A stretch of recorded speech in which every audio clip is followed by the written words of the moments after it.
I'm going to do a first chapter reading of Kenny and Stan. That's what Kenny and Stan looks like. That would be Stan there on the park bench. I'll read you the blurb on the back. Kenny is an 11-year-old boy with Asperger's, the youngest in a wealthy evangelical family. Kenny's father, Roger, is a deacon at Prosperity Baptist, a megachurch that provides a fraternity of sorts for the wealthy men of Harrison, under the corrupt authority of the Reverend Melvin Mann.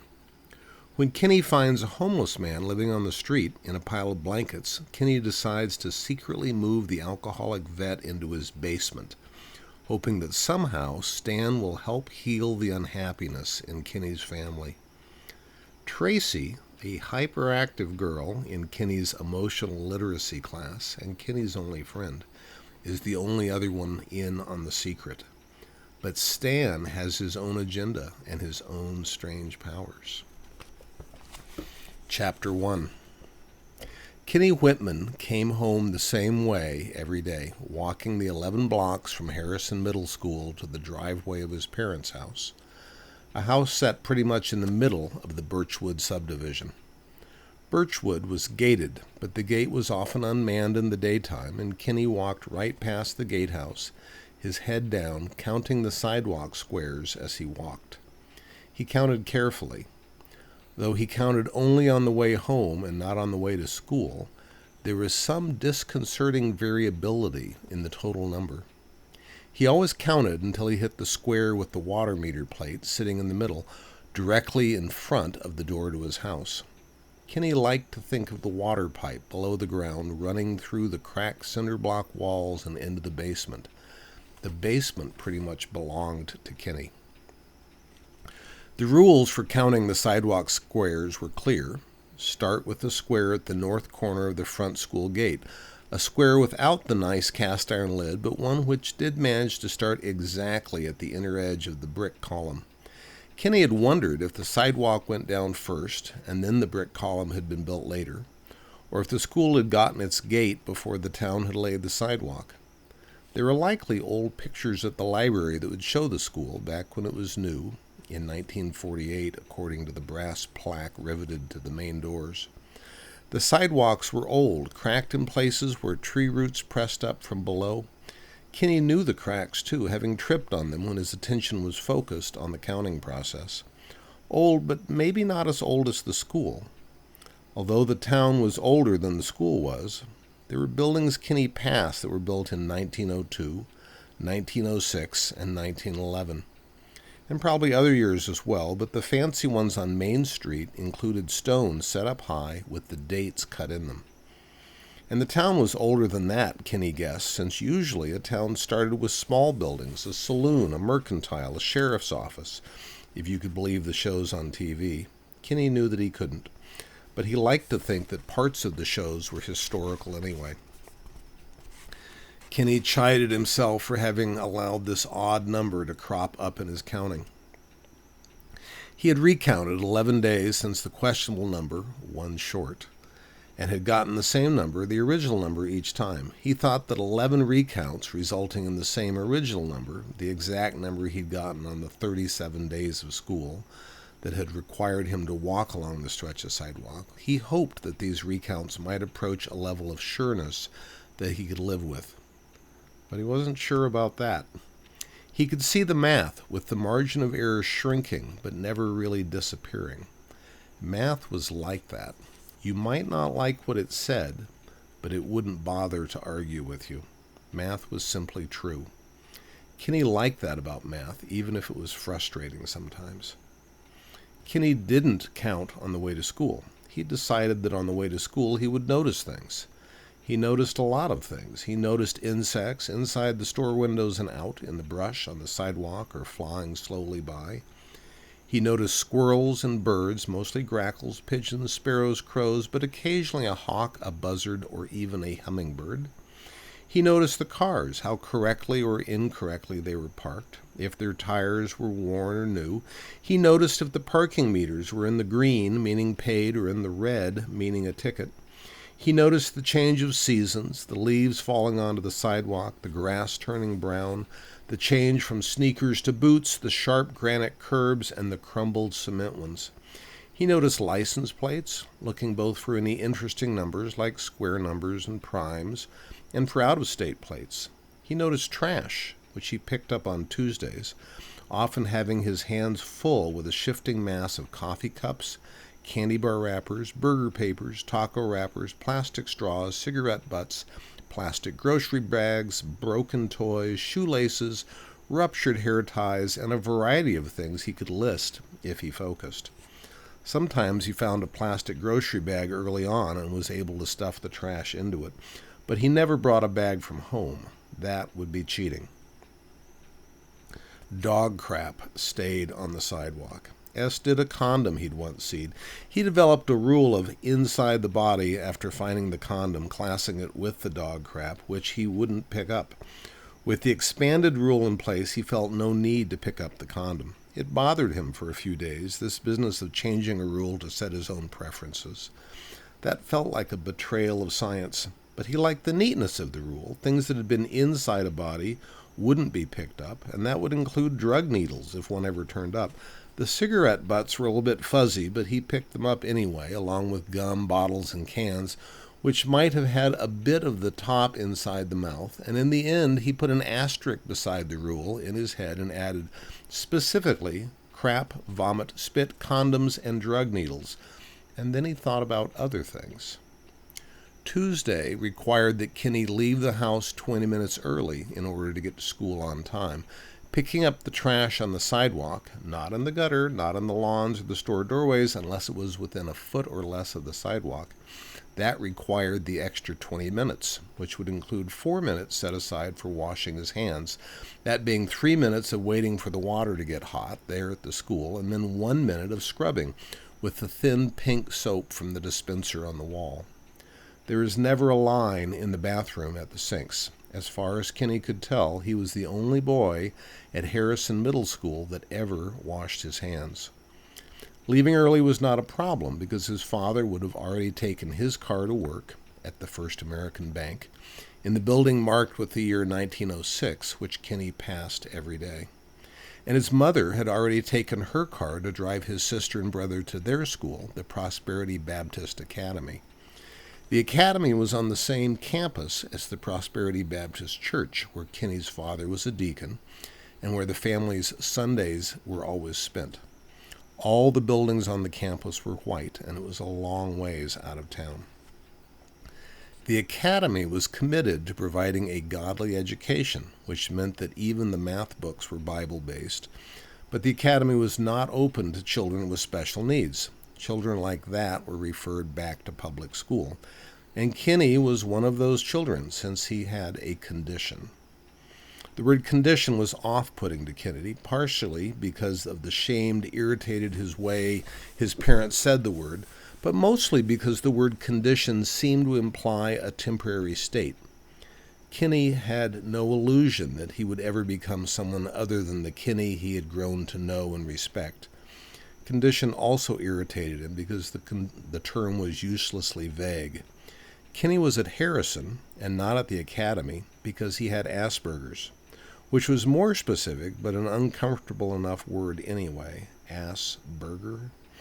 Kenny had been bothered by the crudeness of the label until he'd finally found it in the dictionary, learning the origin and the correct spelling.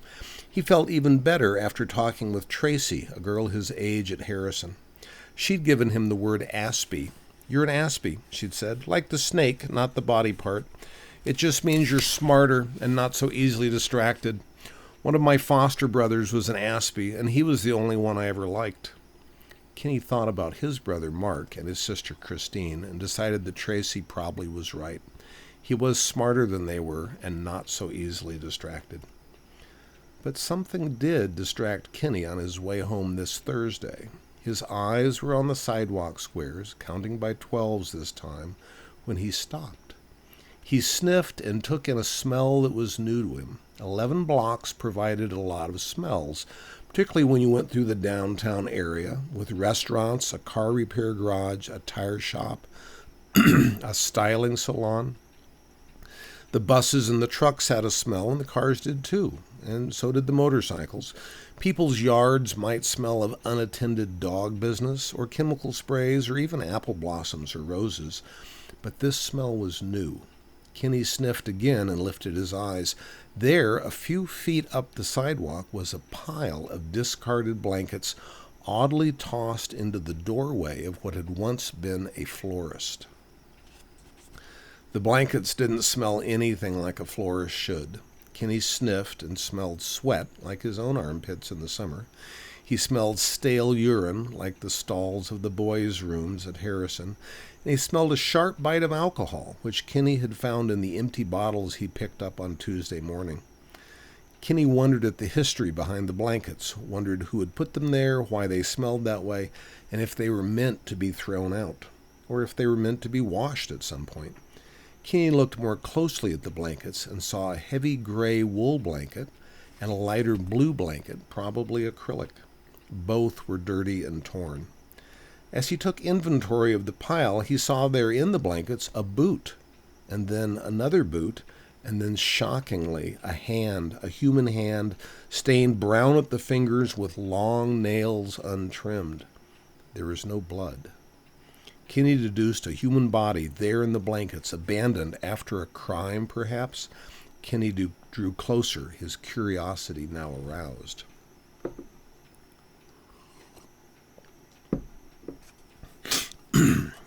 The smell was stronger by the blanket pile, or by the body, Kenny corrected himself. He promised himself that he'd wash his hands thoroughly once he got home, and decided to touch the blankets. He prodded at the pile with his foot. It seemed loose and empty. The smell was strong enough to make his eyes water. Kenny bent over and touched the hand, expecting it to be cold. But the hand seemed warm, and he touched it again. This second time the hand twitched, and then it reached out and grabbed Kenny's wrist. Kenny tugged as frantically as he could. He was a moderately small 11-year-old boy, and he wasn't a boy that lifted weights or did push-ups.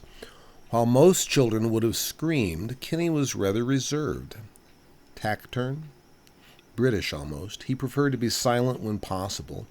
And at this moment, as he jerked ineffectually, trying to free himself from the iron grip of the filthy hand, he barked, "Hey, hey, hey," over and over as quietly as he could. And when that didn't work, he simply gave up and said as coldly as possible, "Will you please let go of my hand?" After a moment, Kenny found his wrist released. He stood up, his breath fast and shallow, and some sweat beating up on his forehead. Kenny hated sweat. He would have to take a shower now when he got home. The dirty hand lay back on the blankets while Kenny studied it. It was a man's hand, a right hand, with thick yellow nails, longer than they should be, and dirt pressed in and underneath them. No rings, but a round scar, raised in white about the size of the dime, was on the back of the hand, square in the middle. A brown stain was on the thumb and the first two fingers at the tips where you would pick something up. Kenny had thought that the stain might be the result of a toilet paper error, but as he looked closer, he could see that the stain was in the skin itself and not smeared on top. Kenny felt a little better.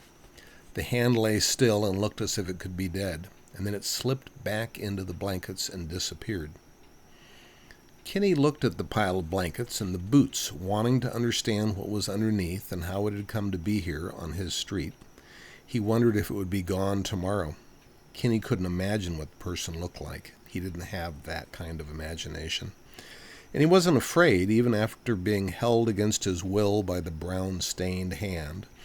Kenny didn't much like being touched, even by people who wanted to be nice, but he wasn't really afraid. Surprised mostly when he was grabbed, and irritated that he was held, and then relieved when he was released, but not scared really. Kenny sighed and turned away, his count totally lost for the day, but he didn't think about that. He thought about washing his hands when he got home and then taking a shower and changing into his pajamas before doing his homework. And then after dinner he could go down to the basement and work on his current project. The basement pretty much belonged to Kenny. His bedroom was his own, of course, but his parents came in there usually to say good night, or to see if he was awake in the morning. They didn't knock. His sister came into his room from time to time, either to borrow money or to look in his mirror at some outfit she was going to wear to school. She didn't knock either. His brother never came into his room, but no one ever came into the basement. The basement was empty and broken, abandoned. Bare wood, a cement floor, 2 windows boarded up, and the only lights were just bulbs hanging from wires. There's a bathroom with a shower and a toilet and a sink, but there was no door to the bathroom, and the walls around it were just boards you could see right through. The house, like many in the neighborhood, had been hastily built on sand, without the kind of foundation a homeowner might have wished for. The house settled some every year, cracking the sheetrock and making the doors and windows stick. When the basement walls had cracked, repairmen had been hired to come in and assess the damage. They'd pulled the sheetrock out and boarded up some of the cracked windows, patched some cracks in the foundation, and then left when Kenny's parents heard how much the repairs would cost. It was an empty space now, a space that felt like a failure to Kenny's parents. They didn't go down there. But Kenny went to the basement almost every day. He'd started with model trains and then rolled out black paper roads and trees made from construction paper and pipe cleaners, and toy dogs and people spread around as if they were living there. Kenny was currently building a model of the downtown buildings, roughly to scale, from the school all the way to the fire station, made out of cardboard and cereal boxes and duct tape, drawing the windows and doors on with a black magic marker. When he reached the fire station, he would decide what to do next. He had already built the model for the building that held the flower shop. Kenny was home before his mother returned with his brother and sister. He pushed the numbers on the lock of the front door and swung the door open, setting his backpack on the floor and going to the bathroom to wash his hands. The hot water came faster here than at school, and Kenny scrubbed for a good count of 60, and then dried his hands off with a towel. He sniffed at them. They smelled of the soap he used, but faintly still of cigarettes. He washed them again, scrubbing at his wrists until the skin was a little sore, and then dried and sniffed again. Satisfied, Kenny carried his book bag up to his room and laid his homework out. Then he went downstairs again to the kitchen and put on a kettle of water for tea. He set a tea bag into his favorite cup, and then while the water heated, he took a blue washcloth down into the basement. He found the model of the florist building and crumbled up the washcloth, setting it in the doorway beneath the sign that said flowers. He arranged the washcloth and wished for a moment that he had a pair of tiny G.I. Joe boots to tuck in underneath. But the water was on to boil, so Kenny turned out the lights and went back upstairs. He poured the water into his tea bag, mostly filling the cup, and then carefully took the cup up to his room, closing the door behind him and turning on the radio. He set his teacup on a coaster and then started his math, page 67 through page 71. He sharpened his pencil and then paused, thinking about the hand in the blankets and hoping it would be there tomorrow morning. So that was chapter 1 of Kenny and Stan. Pretty great characters in that one. Take care.